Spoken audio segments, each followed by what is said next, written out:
3월 8일까지 제가 살펴보니까 지난 3월 8일까지 전도서를 20번 설교를 했고요. 7장 22절에서 멈췄습니다. 그리고 지난 석 달 동안 14주일을 코로나 바이러스의 세계적 유행 상태를 맞이해서 여러 본문을 통하여서 하나님의 말씀을 나누었습니다. 6월 초부터 교회를 열어서 예배합니다. 이 사태는 전혀 안정되지 않고 있지만 우리는 조심스럽게 다시 만나 하나님을 예배합니다. 이에 오늘부터 전도서 본문으로 돌아갑니다. 오늘 우리가 읽은 이 본문에는 지혜라는 주제와 남녀관계, 특별히 남편과 아내 남녀관계가 서로 뒤엉켜 있습니다. 지혜는 하나님의 지혜와 사람의 지혜가 둘 다 엉켜 있고요. 남녀에 관한 주제는 솔로몬의 관점과 경험에서 남성과 여성 중에서 누가 더 옳은지, 누가 더 지혜로운지, 남자는 1000명에 1명, 여자는 없다. 이 말씀을 읽다 보면은 마치 성경이 성차별을 해도 된다고 얘기했다, 솔로몬도 그랬지 않냐 라고 생각할 수가 있다는 거죠. 우리가 성경을 이해할 때 성경은 하나님께서 인간을 창조하시고 인간이 타락하고 또 하나님이 인간을 구원하심에 대해서 말씀하신다는 것을 먼저 이해하는 것이 중요합니다. 그리고 이 모든 성경의 계시는 하나님께서 인간에게 내려오셔서 인간의 역사, 문화, 인종, 언어 등 그 안에서 당신의 뜻을 드러내신 것입니다. 그래서 성경을 읽으며 어떤 것이 반드시 받아들여야 되는 진수가 되는 진리이고 어떤 것은 그 문화의 껍질을 벗겨내야 좋은 것인지를 해석하는 과정이 필요합니다. 창세기부터 요한계시록까지 이 어느 말씀을 듣고 어떻게 해석하고 어떻게 적용하는지는 어떤 부분에서는 되게 쉽고 어떤 부분에서는 되게 어렵다는 것을 알 수가 있어요. 그러면서 특별히 우리가 말을 들을 때 말은 들었는데 뜻은 안 듣는 경우가 있어요. 그런 경우 있으세요? 말은 들었는데 뜻은 안 들어요. 좋은 예가 바로 청개구리 얘기예요. 우리 초등학교 때 배웠던 청개구리 얘기 기억하십니까? 이 청개구리가 있었는데요. 이 청개구리는 엄마가 하는 말을 무조건 반대로 하는 거예요. 산으로 가라고 바다로 가라고 산으로 가라고. 이제 엄마가 이제 죽을 때가 되고 병이 들어서 그래서 생각해보니까 내 아들이 내 평생 내 말을 반대로 했으니까 나는 산에 묻혀야 되지만 내가 산에 묻히려면은 나를 냇가에 묻으라고 하면 내가 산에 묻히겠구나. 그래서 엄마가 나를 냇가에 묻어다오. 이렇게 했는데 이 청개구리가 생각을 해보니까 내가 평생 엄마 말을 안 들었는데 이제 엄마가 그때부터 죽었는데 내가 엄마 말대로 이제 순종해야지. 그래서 엄마를 냇가에 묻은 거 아니에요. 그래서 비만 오면은 청개구리가 그렇게 울어댄다는 그런 이야기가 청개구리 얘기. 이 얘기가 뭘 가르치는 거겠어요? 이게 말을 듣는 게 아니라 뜻을 들어야 된다. 문맥을 파악해야 된다. 뭔 말하는지를 알아들어야 된다는 것을 강조하는 거죠. 청개구리는 어머니의 말은 들었지만 뜻은 듣지 않은 것입니다. 우리가 말은 듣지만 뜻을 듣지 못하는 가장 큰 이유는 문맥을 모르기 때문에 문맥이라는 것은 말의 흐름이거든요. 성경의 문맥은 사실 가장 큰 성경의 문맥은 창세기부터 계시록까지가 전체가 성경의 문맥이에요. 좀 더 좁을 수도 있죠. 그래서 성경 전체로 보면 성경의 양이 상당히 많은 양이고 그래서 우리가 평생 읽어야 됩니다. 이 성경을 평생 읽는 가장 좋은 방법 중에 하나가 성경을 지금 우리 교회가 읽는 방식대로 연대기적으로 1년에 한 번씩 계속 통독하면 하나님의 말씀을 듣고 그 뜻을 우리가 말씀을 들으면서 파악할 수가 있습니다.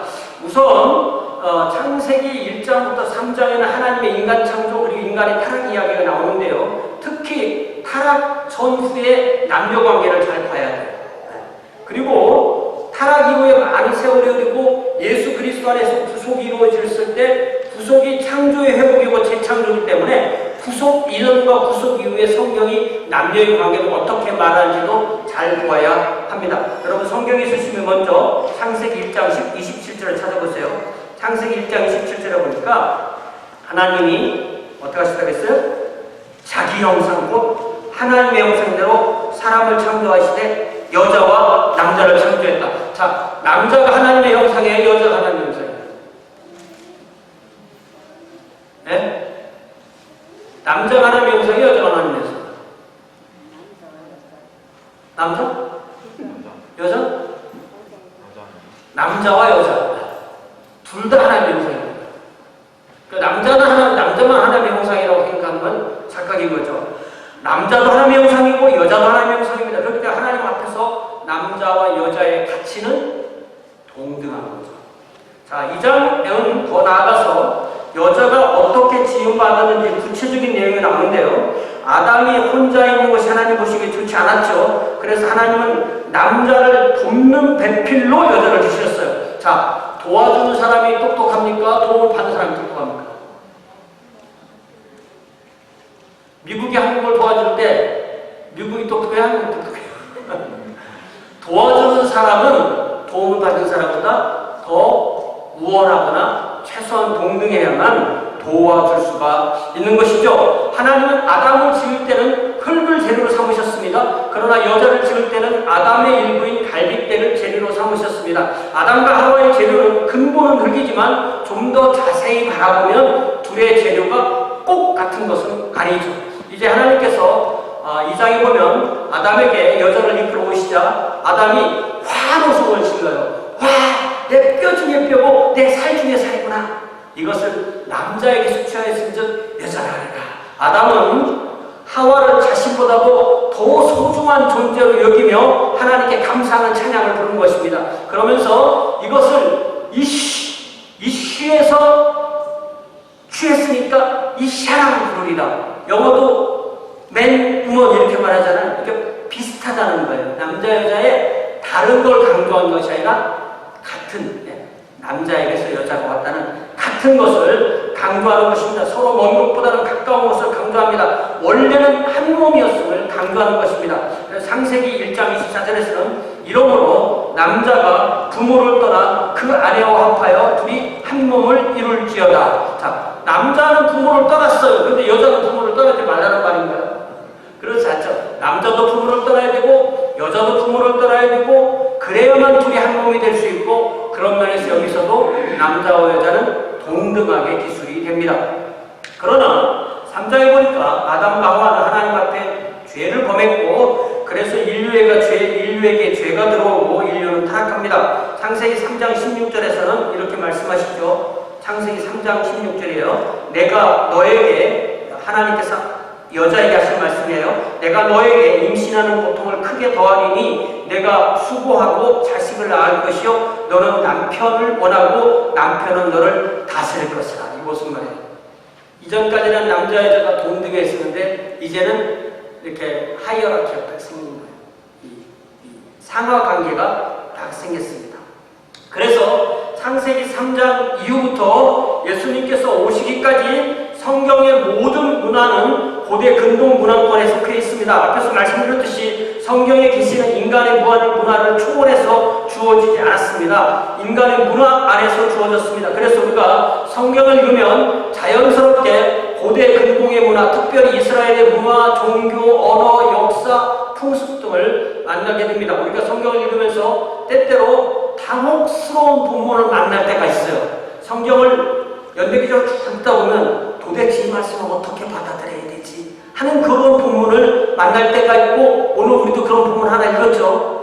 자, 이 본문을 어떻게 해석해야 되는가, 어떻게 적용해야 되는가 고민되는 본문이 있습니다. 그 한 예가 민수기 5장 11절부터 31절을 보면요, 여러분 이런 성경이 있는지 잘 기억해 보세요. 남편이 자기 아내가 부정한 짓을 저지른 것 같아. 그런 의심이 생겼을 때 어떻게 해라라는 말씀이 나와요. 그러면 그 반대의 경우 아내가 생각할 때 남편이 부정한 짓을 했으면 어떻게 해야 될까에 대한 규정이 그 말씀에 없어요. 반대의 경우 없다고. 그러면 반대의 경우가 없으니까 남편은 부정한 짓을 해도 좋다는 말이에요?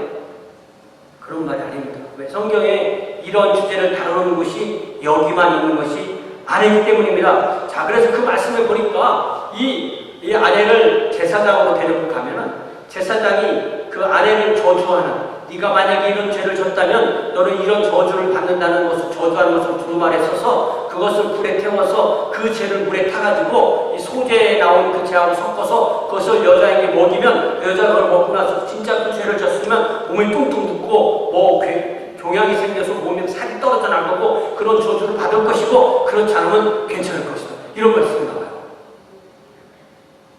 저는요, 이 말씀이 오늘날에 비슷한 걸 만약에 찾으라고 하면은 거짓말 탐지기 같은 거라고 하겠어요.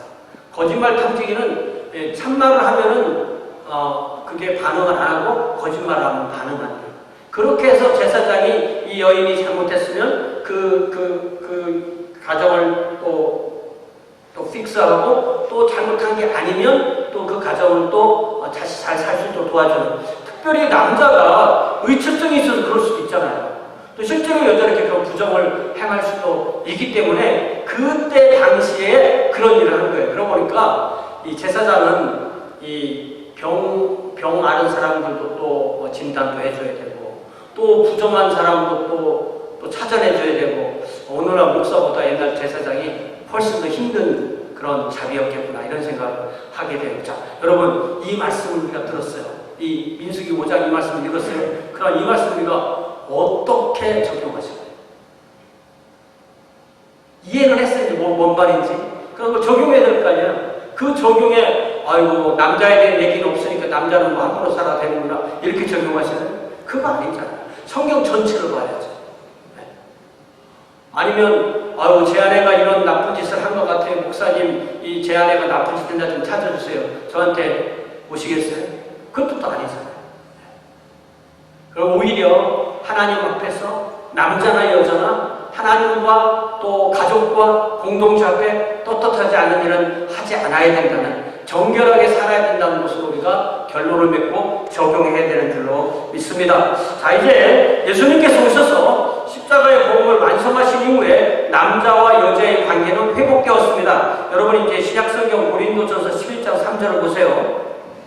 고린도전서 11장 3절을 보면, 여러분에게 성경을 찾을 시간을 드리기 위해서 찾아볼게요. 고린도전서 11장 3절에 보면 여기에 뭐라고 말씀하시면, 그러나 나는 너희가 알기를 원하노니 각 남자의 머리는 그리스도요 여자의 머리는 남자요 그리스도의 머리는 하나님이시라. 여기에 세 가지 관계가 나와요. 하나는 남편과 아내의 관계, 또 하나는 사람과 하나님과의 관계, 그리고 삼위 하나님 안에서의 관계를 말씀하세요. 자, 남편과 아내는 인격적으로 동등하지만 남편은 머리고 여자는 몸이라는 그걸로 표현되는 질서가 있습니다. 성부와 성령은 인격적으로 동등하지만 성부, 성자, 성령의 질서가 있습니다. 우리 질서는 계급이 아닙니다. 질서는 상하관계도 아닙니다. 질서는 신분도 아닙니다. 질서는 구분입니다. 질서는 순서입니다. 이런 질서는 대표성을 나타내는 것입니다. 만약에 이 말씀이 남편과 아내의 상하관계 계급을 말하는 거라고 말하면 예수님과 성부도 계급인데 예수님과 성부라는 사람이 계급이 없거든요. 질서거든요. 그래서 이 말씀이 우리에게 굉장히 중요합니다. 이제 11절 12절에서 고린도전서 11장 11절 12절에서 뭐라고 말씀하시면, 그러나 주 안에는 남자 없이 여자만 있지 않고 여자 없이 남자만 있지 아니하니라. 이는 여자가 남자에게서 난 것 같이 남자도 여자로 말미암아 났습니다. 자, 남자들이 여자로 말미암아 나나요? 네? 나는 여자의 덕은 하나 남았다. 그럴 수 있는 사람이 세상에 있나요? 없다는 거죠. 머릿속에 성차별이 가득한 사람도 자기 어머니라는 여자의 몸에서 나온 사람이에요. 그죠? 사도 바울이 이걸 말하는 겁니다. 남자는 남자고 여자는 여자입니다. 이걸 구분이라고 말해요. 남자를 여자라고 여자를 남자라고 말하면 혼란하잖아요. 이 하나님이 주신 창조에 구분이 있습니다. 그러나 남자는 여자에게 의존해야 되고 여자는 남자에게 의존해야 됩니다. 남편은 아내에게 의존해야 되고 아내는 남편에게 의존해야 됩니다. 이것이 바로 하나님이 만드신 창조 질서이고 예수 그리스도 안에서의 구속의 질서입니다. 이렇게 그리스도 안에서 모든 구별은 존재하지만 차별은 없습니다. 차별에 빠져 사는 사람이 주님의 은혜를 체험한 것입니까? 갈라디아서 이 서론의 마지막 말씀으로 다시 한번 갈라디아서 3장 28절을 보면요. 여러분 이 말씀은 우리가 머릿속에 딱 박아놔야 되는데 자, 갈라디아서 3장 28절 다 찾으셨어요? 자, 갈라디아서 3장 28절 신약성경 306면 같이 읽어보려고 제가 기다리는 거예요. 네. 자, 갈라디아서 3장 28절 같이 읽읍시다. 시작. 너희는 유대인이나 헬라인이나 종이나 자유인이나 남자나 여자나 다 그리스도 예수 안에서 하나니라. 유대인과 헬라인의 인종 구분은 있습니다. 그러나 차별은 없습니다. 종이나 자유인의 신분 구별은 있습니다. 그러나 차별은 없습니다. 여자와 남자 사이에 성 구별은 있습니다. 그러나 차별은 없습니다. 그리스도인은 예수를 그리스도와 주로 믿고 따르는 사람입니다. 예수 안에서 구원을 받고 주님의 성품을 따릅니다.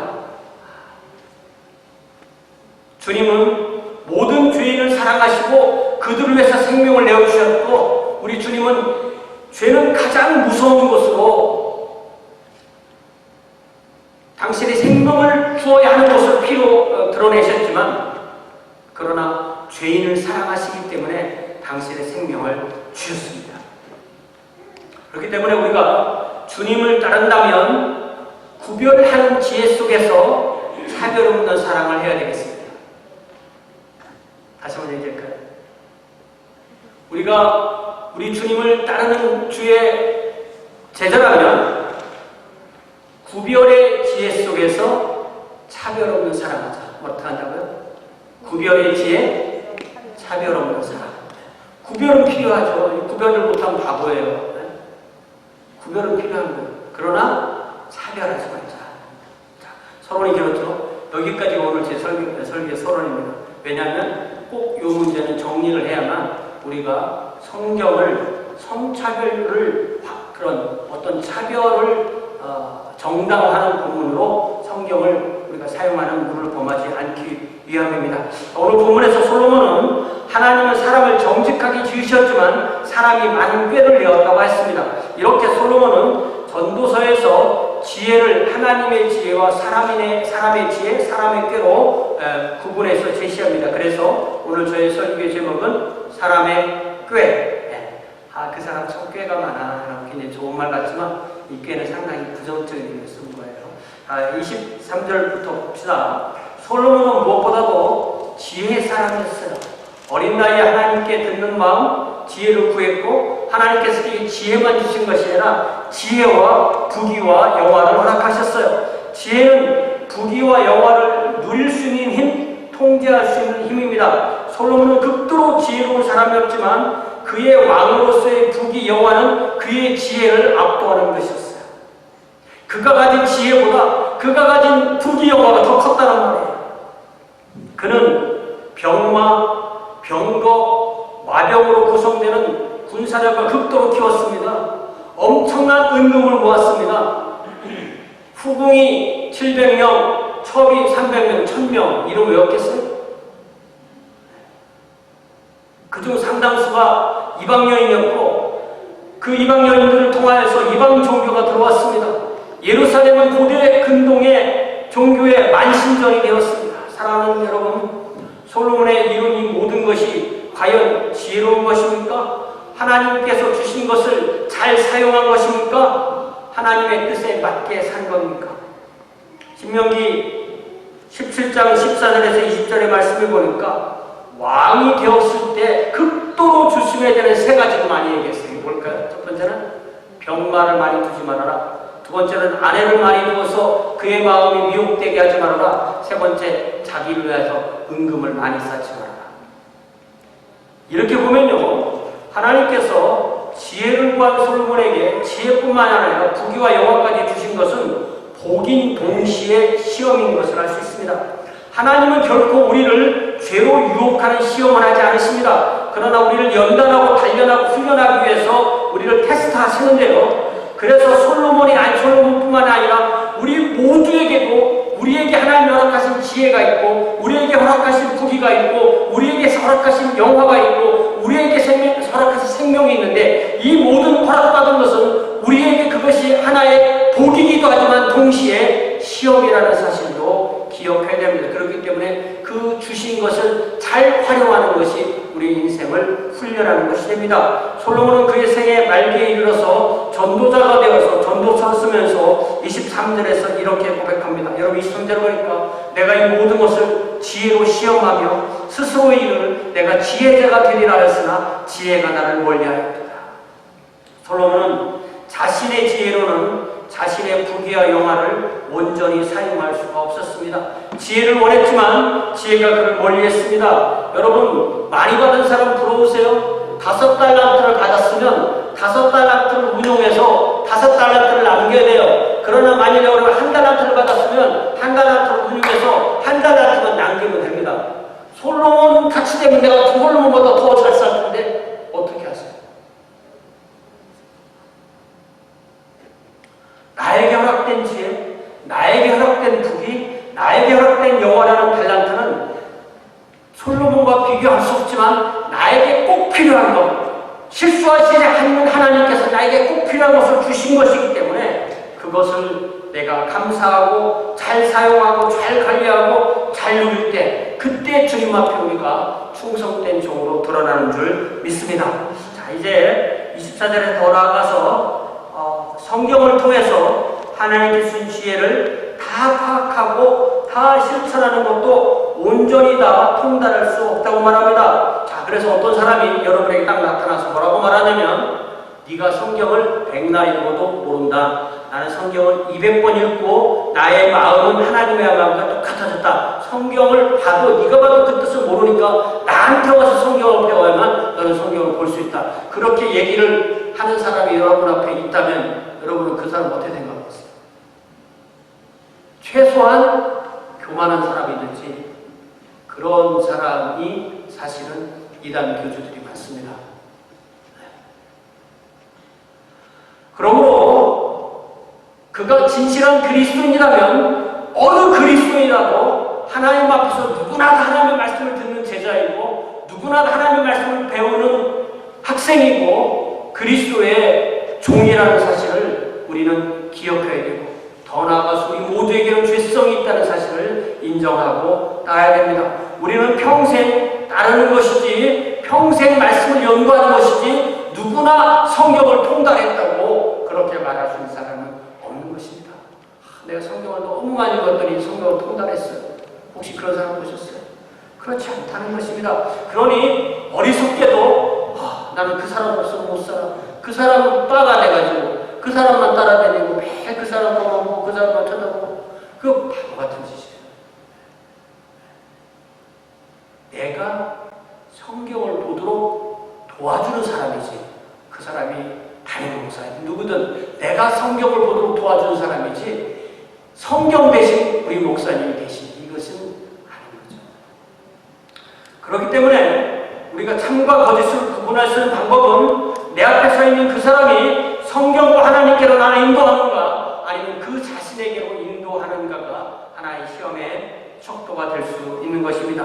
이제 25절에서 솔로몬이 관심을 기울인 것은 악함이라는 것은 얼마나 어리석은 것인지 멍청하게 산다는 것이 얼마나 미친 것인지에 대해서 말하고 있습니다. 우리는 결코 어리석거나 멍청하게 살아서는 안 될 것입니다. 자, 우리는 어리석거나 멍청하게 살아서는 안 돼요. 그죠? 그런데 신기하게도 이 문제는 어떻게 되느냐면요. 내가 어리석고 멍청하다는 것을 인정할 때 그렇게 안 되는 거예요. 이상하죠?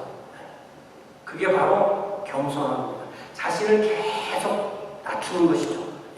그래서 마치 나는 배가 안 고파요. 이런 사람은 밥을 못 먹는 거예요. 배가 고픈 사람이 밥을 먹을 수 있듯이 자신이 지혜가 필요하다는 걸 아는 사람이 지혜를 얻을 수 있는 것입니다. 자신이 어리석고 멍청한 것을 아는 사람이 하나님 앞에 지혜로울 수 있는 것입니다. 이처럼 지혜는 끊임없는 자기 부정을 통해서 성장하게 됩니다. 이제 그러면서 26절에서 솔로몬은 어리석고 멍청한 남자예요. 저게 잘 보면 여자한테 뭐라고 하는 것 같은데 그게 아니에요.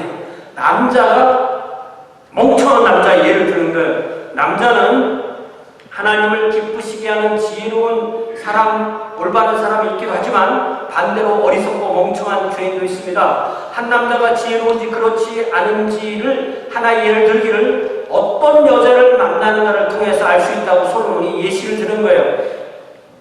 이런 여자를 만나는 남자가 어리석고 멍청한 죄인입니다. 아마 그 남자 스스로는 지혜롭다고 생각하겠죠. 그러나 그가 만나는 그 여자는 마음은 올무와 그물과 같고 손은 포승과 같은 여자, 사망보다 더 쓴 여자의 품에 안기는 사람이라고 했어요.